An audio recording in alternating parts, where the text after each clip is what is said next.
Hello and welcome back to the Loyal Sons Show. That's at the Loyal Sons, wherever you do social media. Follow us here and follow us there for Pitt sports content you will not want to miss. If you hate Pat and Narduzzi, this is the place for you. The Loyal Sons Show, a safe and sunshiny place for your Pitt athletics fix. Gentlemen, it is December the 27th, 2004.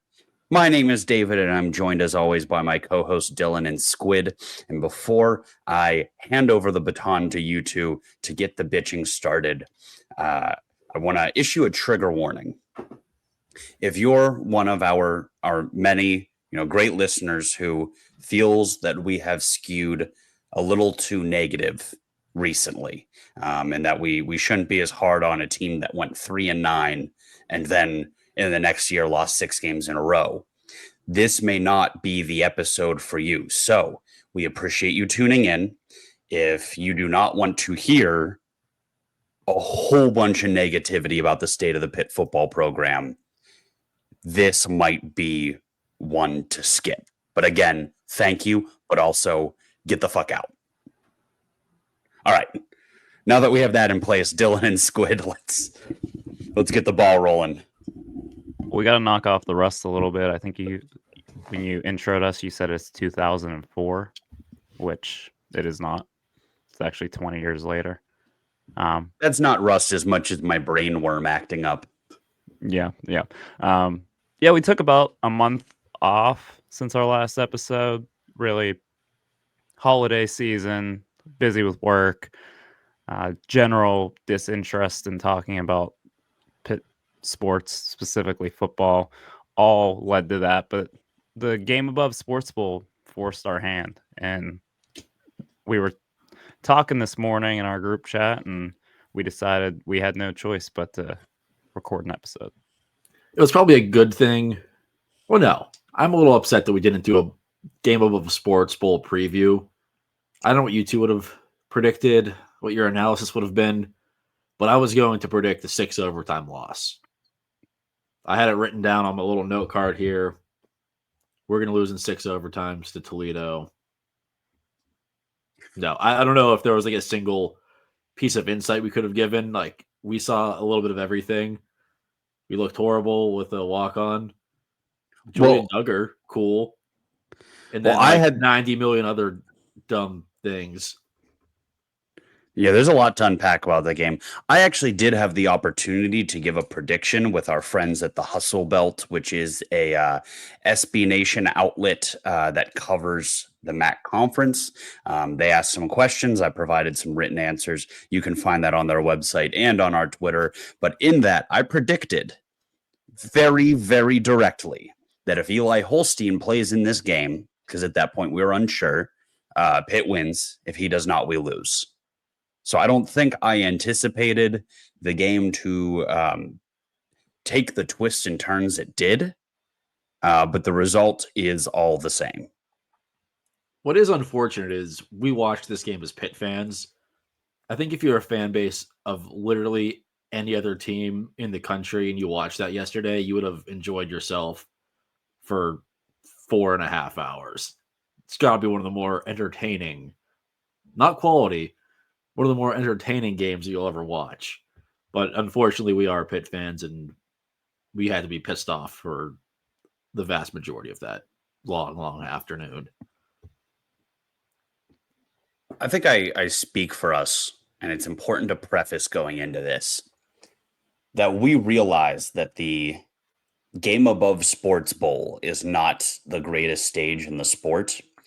And I think we all went into this thinking, like, nothing about Pitt going into a meaningless day after Christmas bowl game with its like 4th string quarterback can piss us off or put us in a position where we are making bold generalizations about the state of the program.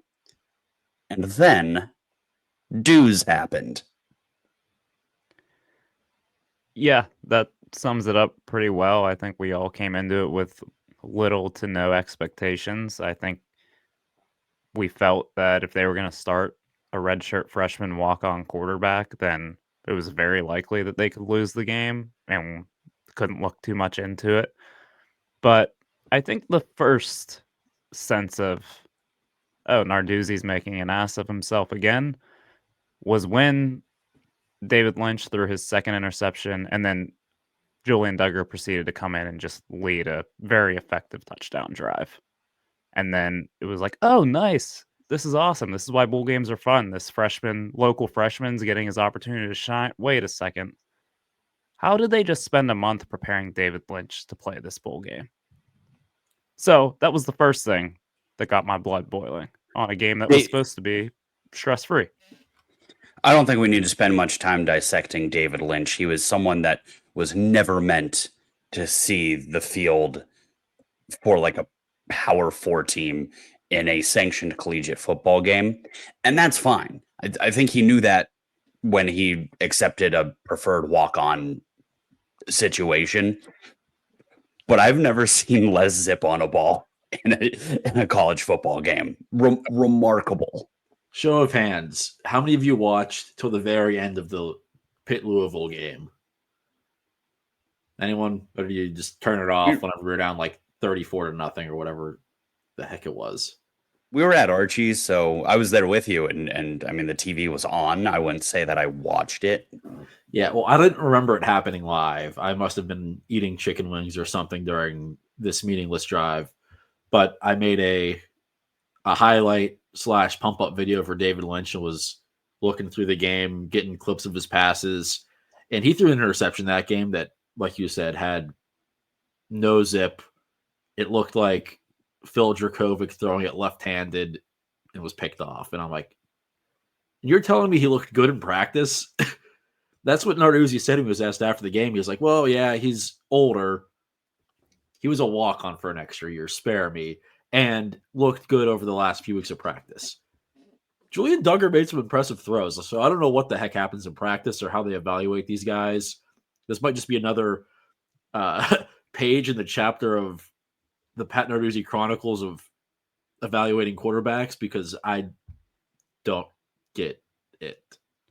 I think Pat Narduzzi is so set on Julian Duggar not playing quarterback at Pitt, or was so set on that. Like, basically, we'll get him on campus, let him know he can play quarterback, bury him on the depth chart as the fifth string, and put him behind a walk-on, and eventually we'll convince him to move to receiver or linebacker.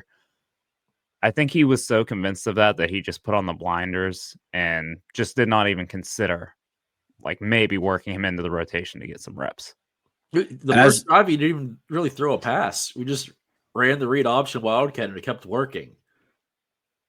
Quick aside, I feel bad for Julian Duggar because I think everybody involved with Pitt, both as a fan and like in the building, knew that to be the case, except for Julian Duggar, apparently. Also, I feel bad for Julian Duggar because if they just win that game, if Duzz goes for it on 4th and 1 and they convert, that's probably remembered. I mean, we're talking about this. We probably title this episode, Where Were You for the Julian Duggar game? Like, Yeah. It was electric. We watched him basically come in cold. He got a couple early snaps, but come in, manufacture a couple drives. He made one bad freshman mistake, throwing the pick six. And we can get to that in a little bit. I think that's another issue I take with the coaching from yesterday. But yeah, he came in and was absolutely electric. Every time it seemed like they were backed up, a 3rd and 8, he scrambles and gets a first down. Like, he just made play after play. And now a lot of that's going to be missed in the hatred and the fire that we have for Duzz and his decision making.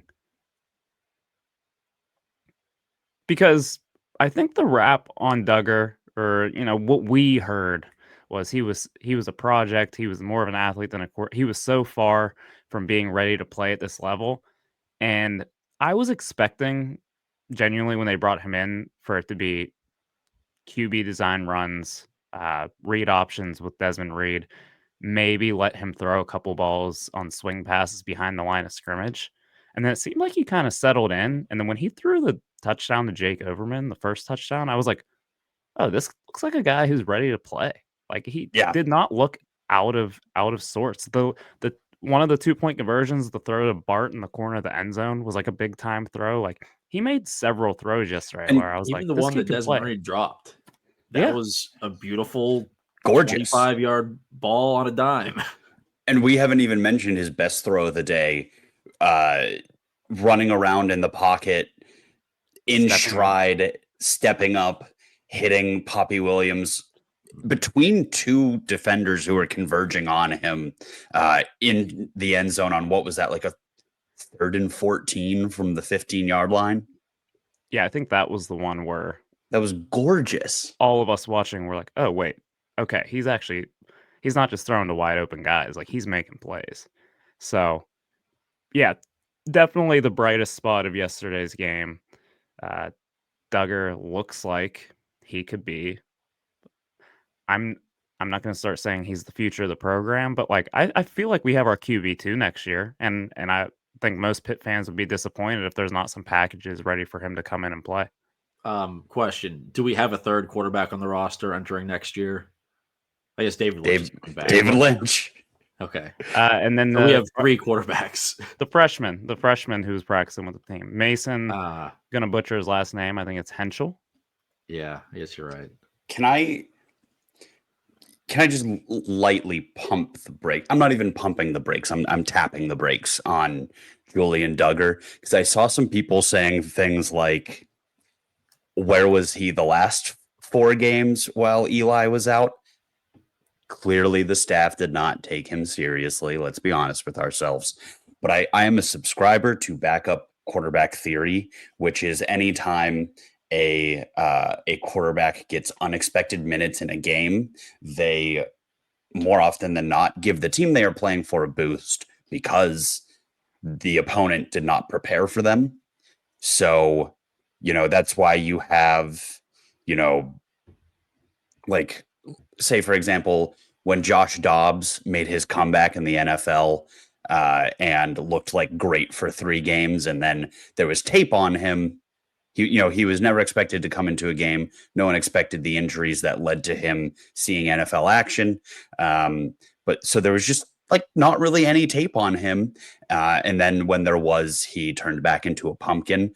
I think a huge example of that is the run first true freshman 5th string quarterback that there is just no tape on and that they didn't think was going to see the game. I thought he looked great. I have a feeling that if he played 3 consecutive games, that 4th one would get ugly. I mean, he was good enough to where people will be saying, he should start over Holstein. No, he shouldn't. But those people should take a long swim in the Ohio. The fact that that's even a situation that happened, never would have expected it. Also, the fact that happened and we lost, still hilarious.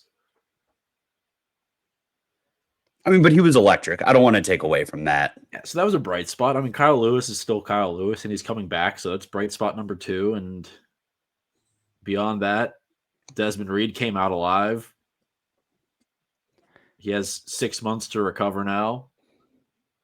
I think that I definitely wanted to go in that direction at some point, but the cupboard being so bare for Pitt skill position players that they had to give Desmond Reed 40 touches in a game against Toledo.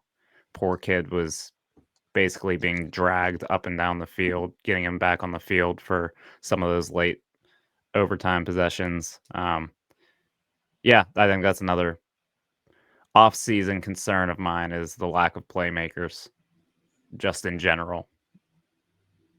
I mean, is it a lack of playmakers, or was everybody and their mother on the college equivalent of IR? We had 2 running backs. Who was our 3rd string running back yesterday? We didn't have one. And then, I mean, the receiving group was the receiving group. They weren't exactly going to shine against or with 2 freshman quarterbacks throwing them the ball.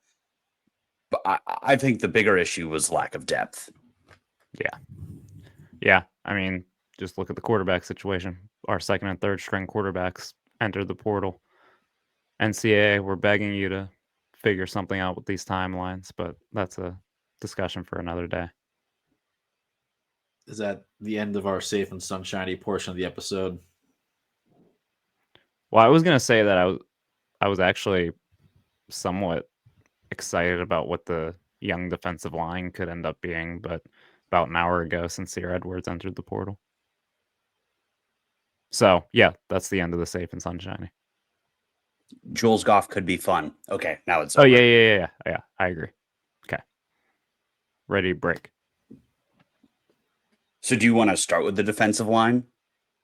I mean, the defense was bad, but like we said earlier, going into that game, my mindset was I don't care if we lose.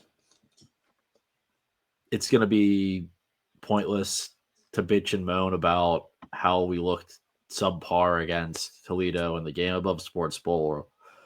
The defense really didn't show much of anything despite being pretty full of contributors. Yeah, that was the whole starting defense that you saw. That was our starting 11 plus a couple subs deep against a 4-4 MAC team, a team that went 4-4 in the Mid-American Conference and was not particularly good offensively. You saw Tucker Gleason throwing the ball. That game could have been worse if he had better accuracy than a sawed-off shotgun. And they gave Pitt's defense hell. I think this is a good point to mention and also transition to the coaching part. Because at first, the defense didn't look very good, but they also had David Lynch operating on the other side of the ball, so that wasn't helping. We got a 10-point lead. Then I don't know why we got a little pass happy with Julian Duggar. Throws the pick six. Then we're back to a one-score game, and from then on, I mean, they just outgritted us. It never really looked pretty for Toledo, but they picked up fourth downs.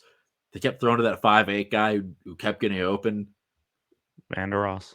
No one had any answers, and I know this year people have started to become less of a fan of Randy Bates just because defense isn't the defense anymore. Something's got to change. I don't know if there's going to be any huge leaps next year. I hope there are, but like I said, I wasn't going to get too upset about anything that happened, but the defense really let me down. They give it points in every overtime, every 2-point try, not one stop. If Narduzzi calls a timeout before the opposing team is going for a third or fourth down or a 2-point conversion, it all but guarantees that the other team is going to convert. I would love if we had some advanced analytics on the resulting plays after a Pat Narduzzi timeout on defense, but it genuinely feels like every single time the offense just picks up whatever they're trying to convert. It's almost unbelievable. The one bright spot about the defense is maybe now it is so apparent that we need defensive linemen that they'll just drop a bag for a dude or two in the portal because we can't roll into the season next year with that same group up front. Like I know Jimmy Scott looked all right this year. He might get better. Like Isaiah Neal looked all right yesterday. Maybe he'll get a little bit better, make a jump. The front four, if that's the front four next year, same problems. No, Squid. Duzz doesn't drop bags. He said it in a nationally published article. And you and I argued about this a little bit earlier over text, and I'm going to bring that argument onto the podcast. But if you read the article, and I'm talking about the one that Ross Dellinger wrote for Yahoo Sports when Pitt was 7-0, Narduzzi pretty much said, like, yeah, we aren't paying all of our players. And a lot of the guys that come into the program are going to have to earn it. And we will then talk about compensation at the end of the season. And you read into that as well. I'll let you give your side after I give mine. I read into that, and if I am a transfer guy, I'm reading into that as they are not going to drop a bag for me. They're going to tell me, well, why don't you come to Pitt, and if you play good, we can talk dollars and cents after the season. And I don't think any promising 19-year-old or 20-year-old with options wants to play for free for a year and just kind of see what happens. We might be looking too deep into this because I don't think guys in the portal are reading that article from a couple of months ago. But I was okay with that because last year we went 3-9. We had guys who were expected to be good and they sucked and they wanted more money. And we said, no, you sucked. And we went 3-9. We're not paying you. And they said, okay, I'm going to leave. And we said, okay, you can leave. And we were okay without them. They wouldn't have made a difference. So I'm okay with that. I don't think Pitt is in a position where we can be throwing tons of money around for guys who will probably come here and do nothing. But if they do end up playing well, then by all means, reward them. Can I just play mediator here a little bit? Sure. I think we're almost same team here. I think Narduzzi's basically saying, if you haven't proven anything, we're not paying you. But the problem is, I think Pitt might be okay with dropping a bag on a proven stud defensive end. Unfortunately, I don't think Pitt's bags are bigger than the other teams who are willing to drop a bag on a stud defensive end in the portal. So, yeah, Dayon Hayes, Sam Okunlola, Bengali Kamara, if you guys want to go play at Colorado and finish the season with 4 sacks there, if you want to go to South Carolina and get buried on the depth chart and eventually booted off the team, like, go be our guest because we just won 3 games last year. Now, on the flip side of that, Pitt does need to kind of pony up for some of these positions, but I do think Pitt does have to play money ball a little bit. Both sides of the trenches, the offensive line and defensive line, are very weak, and seems like there's very little depth there. So they're going to have to spend some money one way or another. I don't know if we want to spend the money on the guys we currently have or maybe some more older proven guys. I don't know what the answer is, but overall, I mean, Pitt has been able to retain most of their, like, Kyle Lewis announced he's coming back next year. Rasheem Biles announced he's coming back. Whatever people want to say about Pitt's ability in the portal in the NIL era, other than Jordan Addison, and we're very far removed from that at this point, Pitt really hasn't lost anyone to the portal where it was like we didn't immediately replace them and improve at their position. I'm sure Dayon and Samio would have helped this year, but they didn't exactly. I was going to say, yeah. But I don't think. I'm just saying they didn't light the world on fire at Colorado this year either.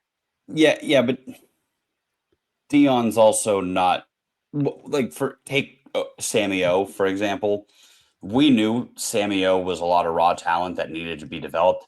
And Dion is not known for developing guys. He's known for taking finished products out of high school, like his son, like Heisman winner Travis Hunter, and helping them be awesome, or grabbing portal guys from other schools that are already developed.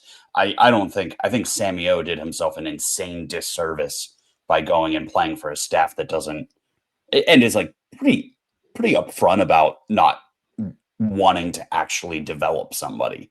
So that's Dave, splitting hairs. David, you and I both know that Samio was going to be well compensated if he stayed at Pitt. Yeah. So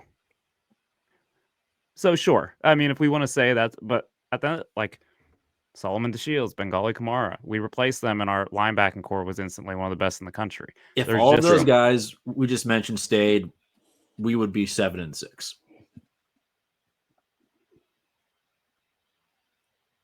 Fair. None of them can play offensive tackle. So good tangent. Throw football.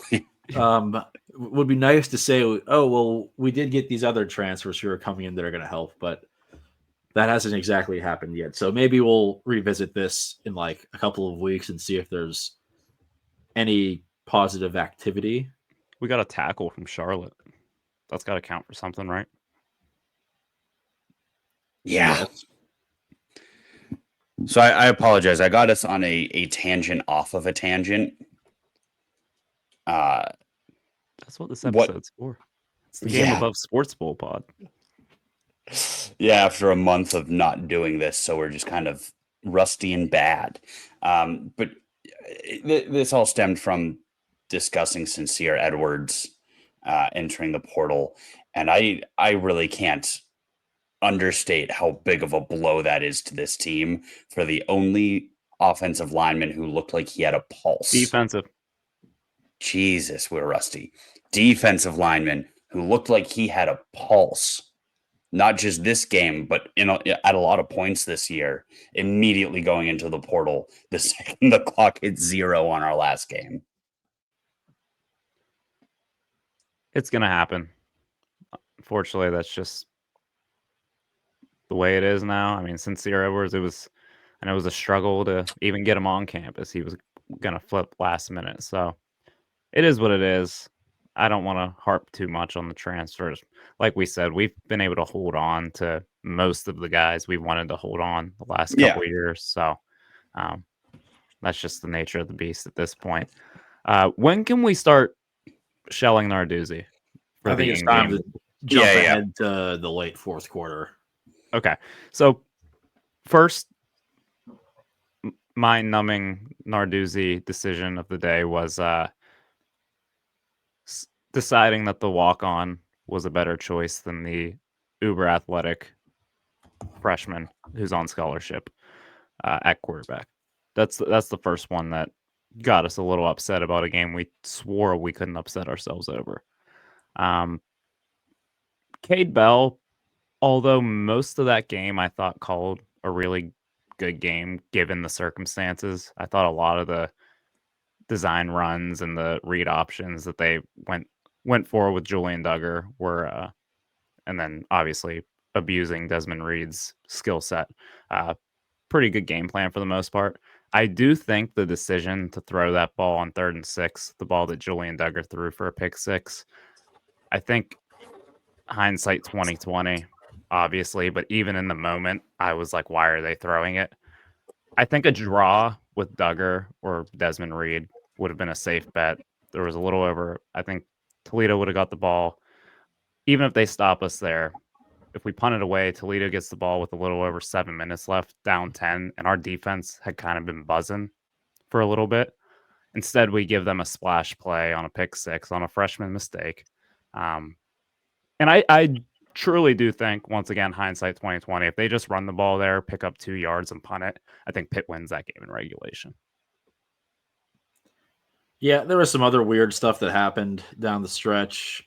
Pitt gets the ball back, doesn't milk much of the clock, and then Toledo rattles off a 1, 2, 3, 4, 5, 6, 7, 8, 9, 10, 11 play drive, resulting in a 51-yard field goal by a kicker who is terrible. They picked up a 27-yard pass on 4th and 6. Wait, real quick. You know what's more certain than Duzz calling a timeout on 3rd or 4th down and it getting converted? Kickers going off against us.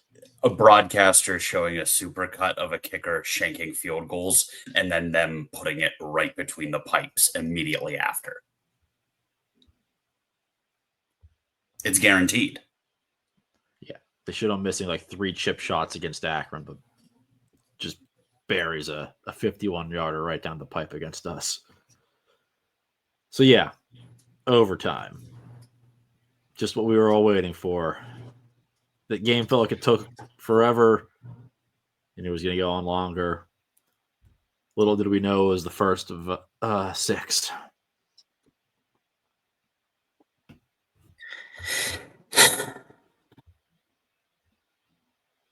So do we have anything to add on like the first or second overtime, or can we just jump right to the end of overtime number 2? And the most hilarious sequence I have ever seen as a football fan.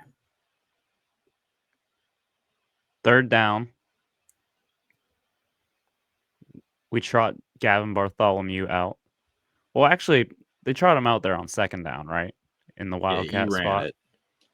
Yep, He ran one, and I actually liked that because it was I like agree. the 3-yard line, and we'd been shoving the ball down their throat. And to give a guy who has just been there from day one, 4-year contributor who we've criminally underutilized, giving him that nice little exclamation point, I love it. And I thought the ref was a little too quick with his whistle, and that if they held on a little bit longer, Bart breaks the plane. But I digress. That first play, Wildcat run up the middle with a tight end. Yeah, picked up 2 yards. I thought they were just going to do that 2 more times, honestly. But they didn't. So on third down, they run the fake. Bart fakes the handoff to Desmond Reed, keeps it, rolls out, and has a wide open Isaiah Neal, the freshman defensive tackle, wide open in the end zone. I will give Cade Bell this. If Bart is able to make a throw that all 3 of us more than likely also could have made, then Pitt wins the game, and we're saying that was awesome. Bart threw a touchdown to win his last game. That was hilarious. That bowl game was awesome. Hilarious. Haha. Julian Duggar game. But he doesn't, and he throws the ball over Isaiah Neal's head from point blank range. Can I provide a counterpoint? Please. The reason you don't run an RPO pass from your tight end to a freshman defensive tackle is because your tight end is more likely to airmail a 2-yard pass, and a defensive tackle is more likely to very unathletically pot the clouds for it, like Neil did. So Yes, I frankly do not care that it was open and almost worked. It I agree. didn't work because you don't do that shit. Yeah, there's a time and the place where that you can draw that up, get like extra wacky. But when you're at the 1-inch line, just sneak it. I know Right. Pitt That doesn't would go have under been center, but give it to Bart and do that play again. There are like almost any play in the playbook probably would have worked there. You don't need to do that. Like we That's aren't like- facing the steel curtain. I will say that play makes way more sense like in the second quarter of this game.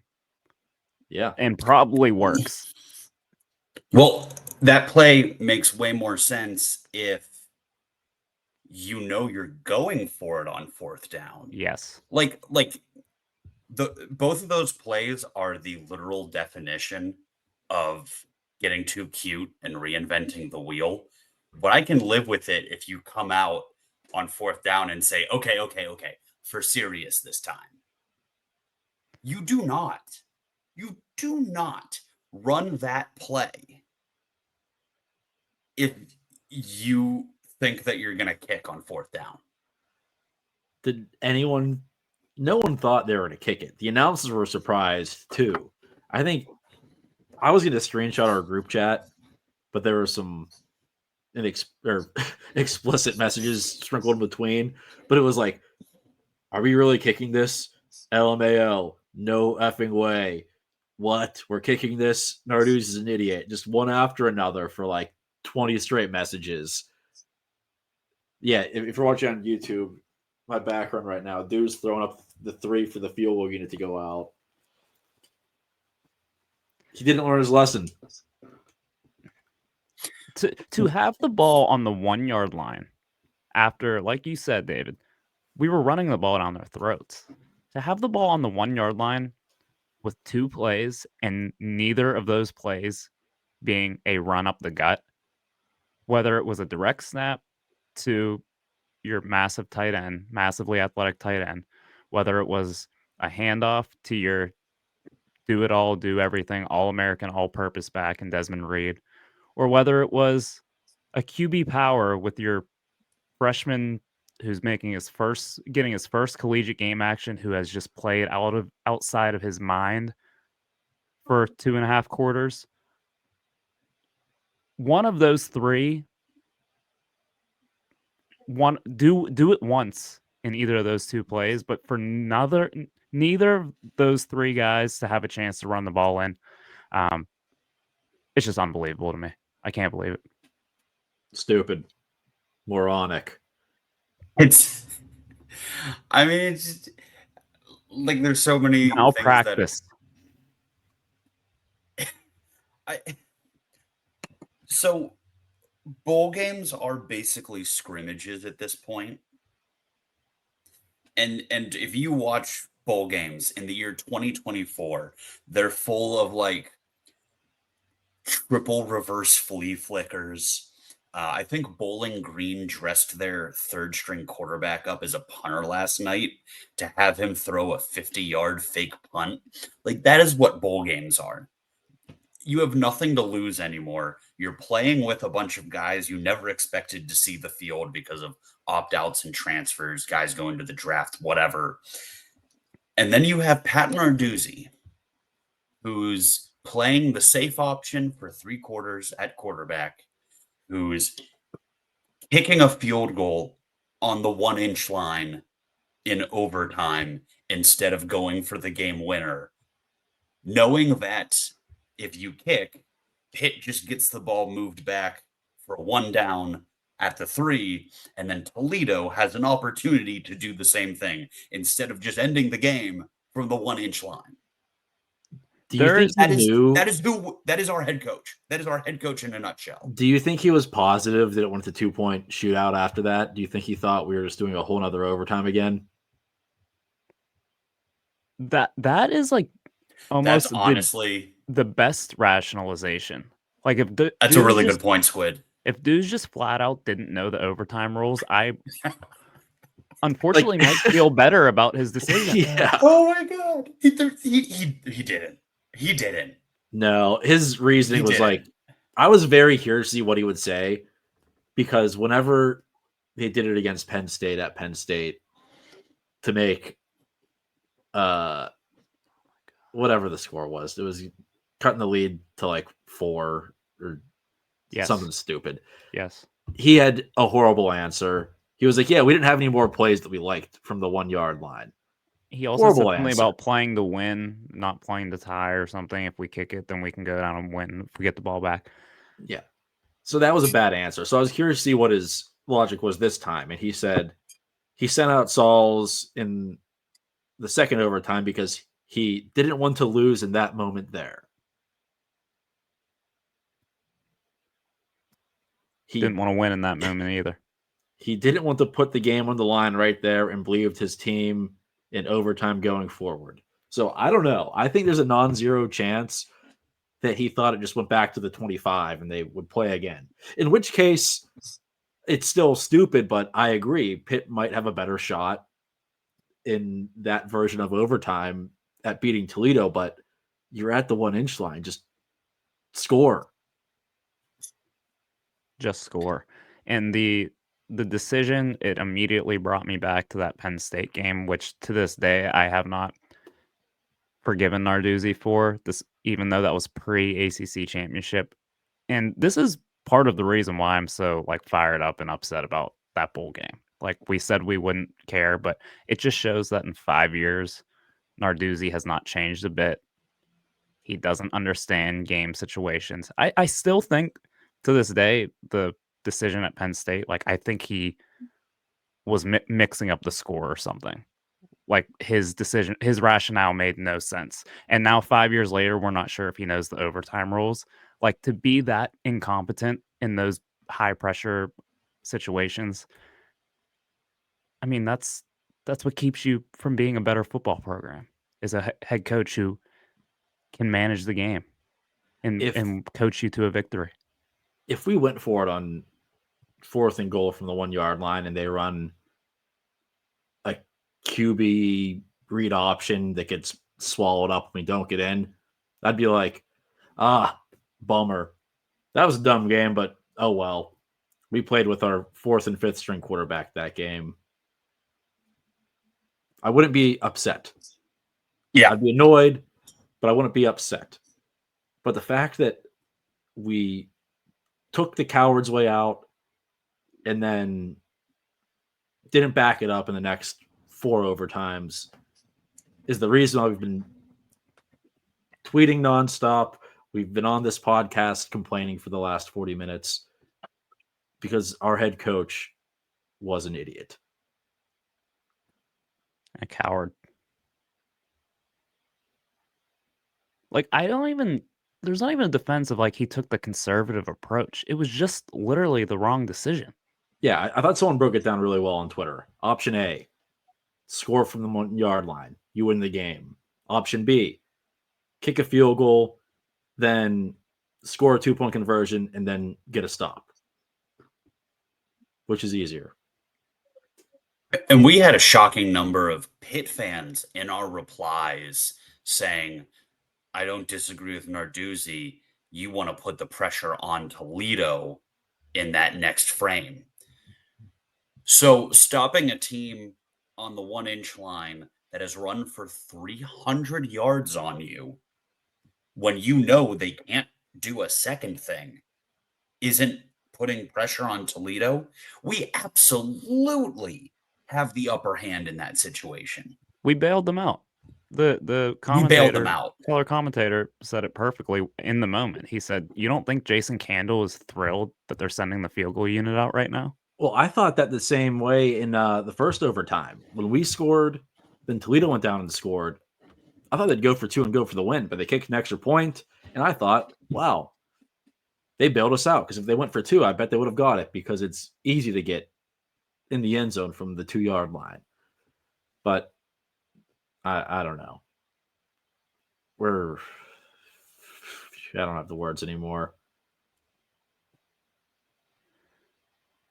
And then, sorry, go ahead, Dylan.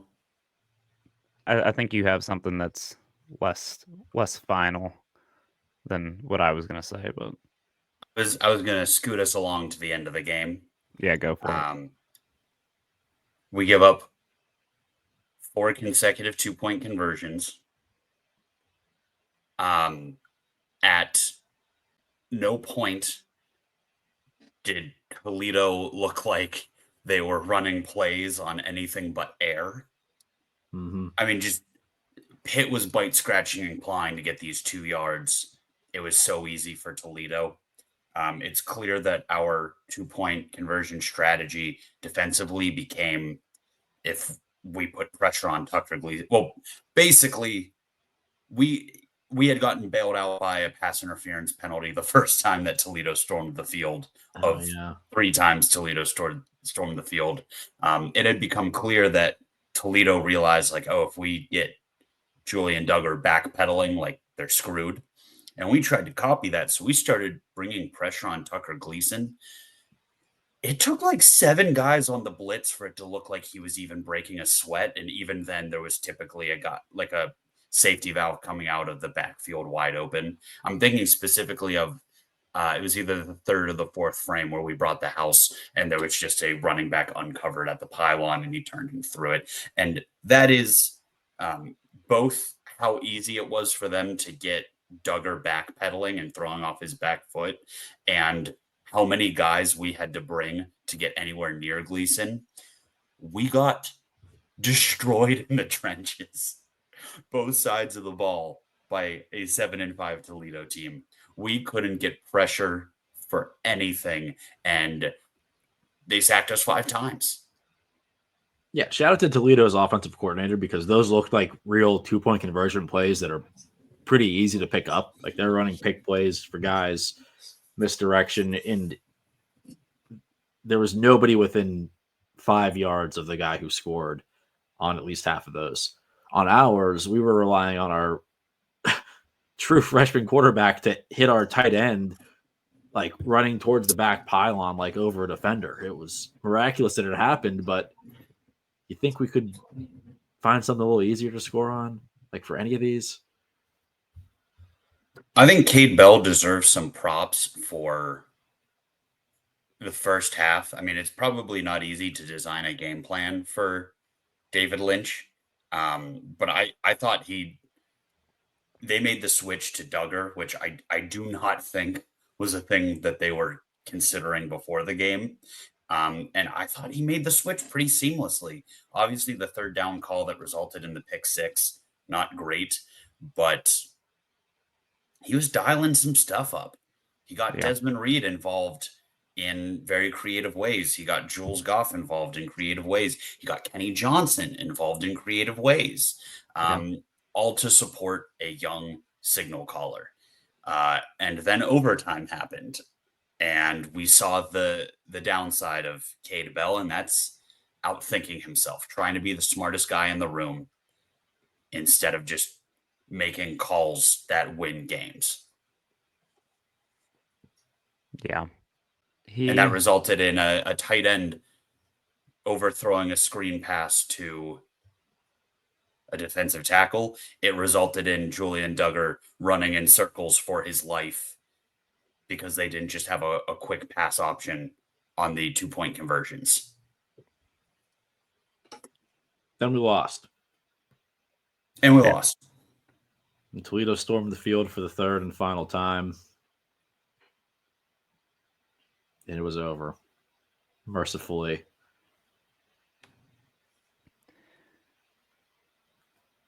It was the end of the season that we deserved. Yeah, there was no better way for this season to end than a 6 overtime loss to Toledo. Like you said, it's what we deserved.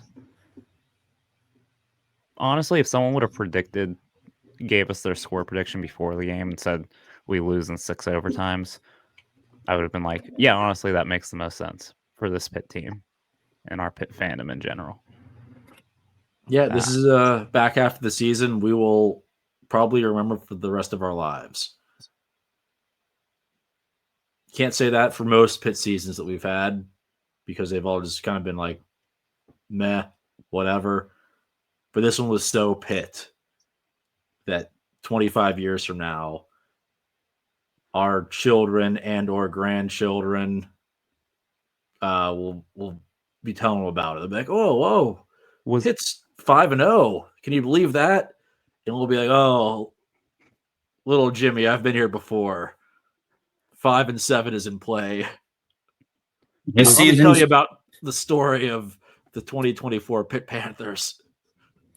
This is absolutely entering the lexicon of like, hey, remember that season where Pitt had Aaron Donald, James Conner, and Tyler Boyd and went 6-6, as well as the season where, hey, did you know Pitt beat 2 top 5 teams and finished like 8-5? Which honestly sounds like paradise. 8 wins. Was this the most Pitt season of our lifetime? The 7-7 season is going to be tough to beat, but it was just the reverse. We just started off bad, then finished strong, and then but I blown out in our last 2. But I look back at that season fondly. I mean, we got to go to Charlotte. Yeah, I look back at that season as a good memory. This season, I don't know if I'll be able to say that.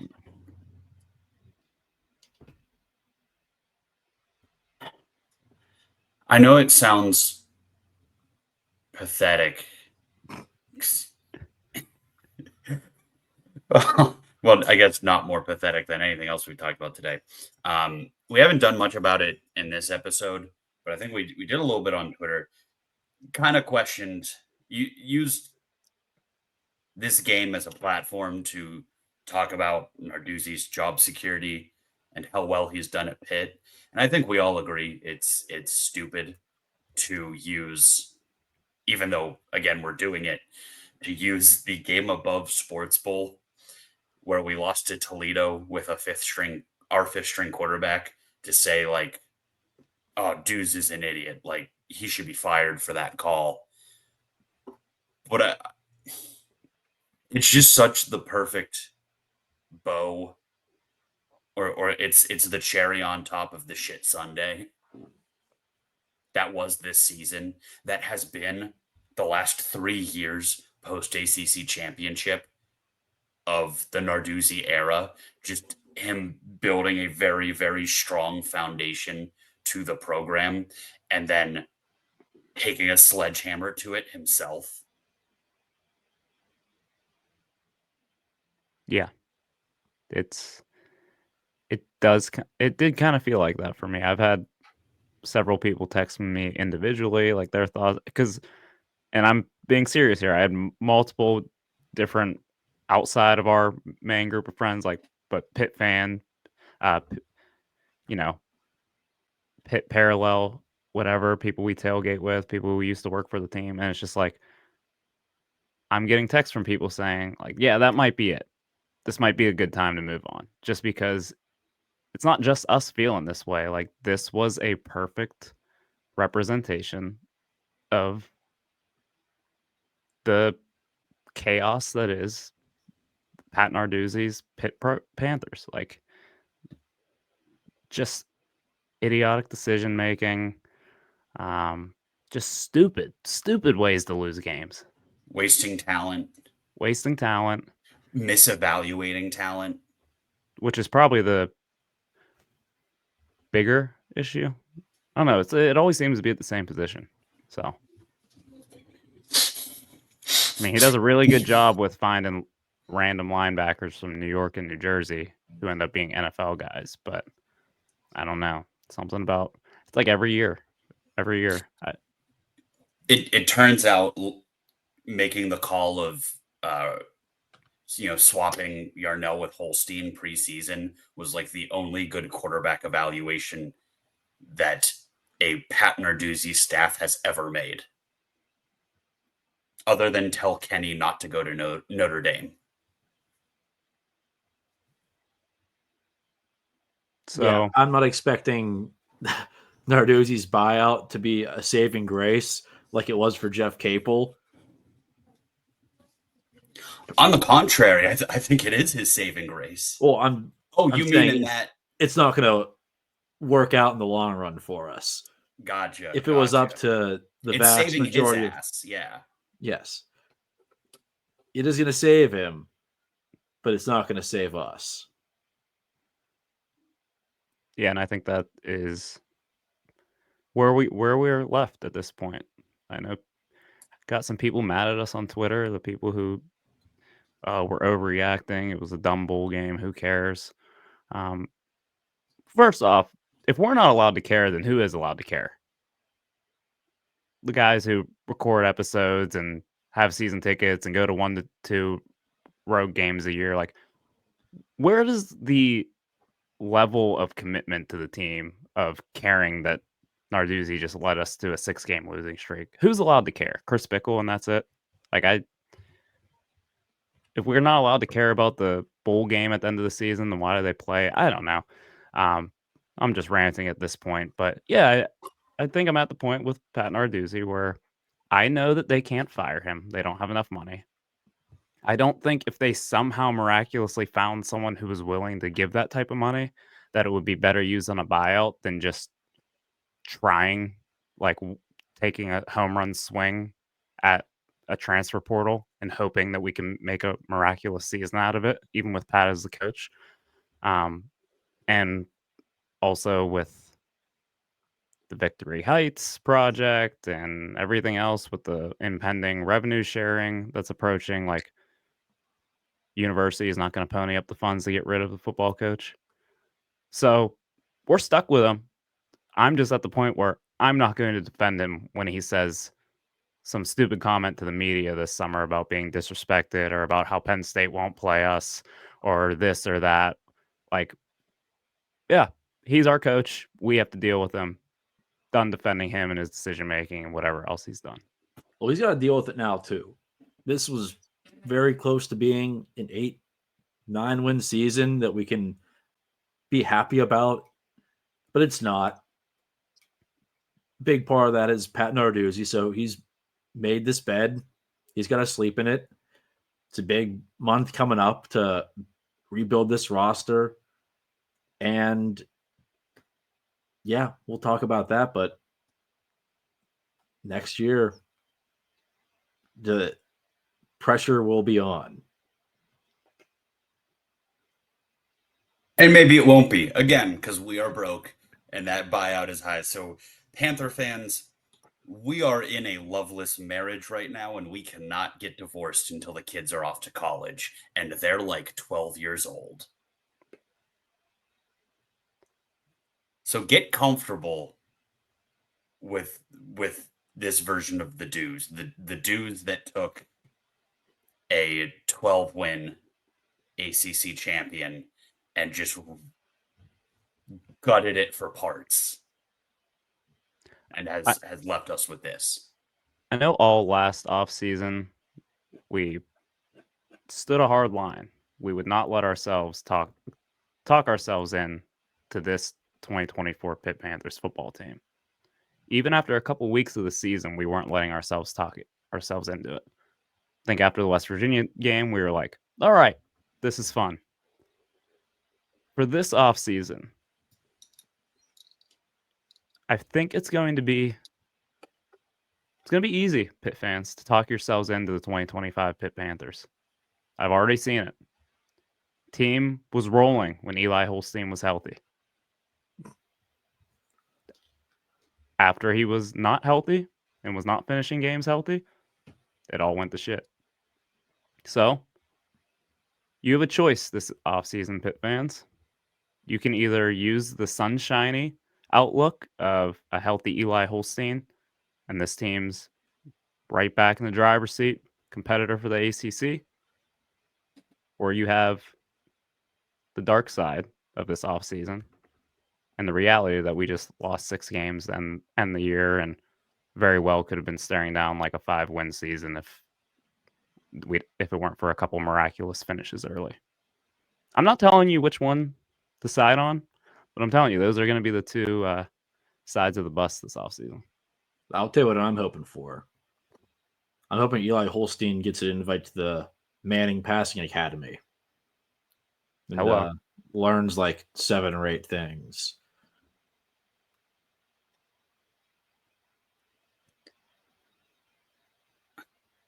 Asks Peyton Manning if he should come back to Pitt, and every color commentator in America can bring that up 5 times a game during his Heisman campaign.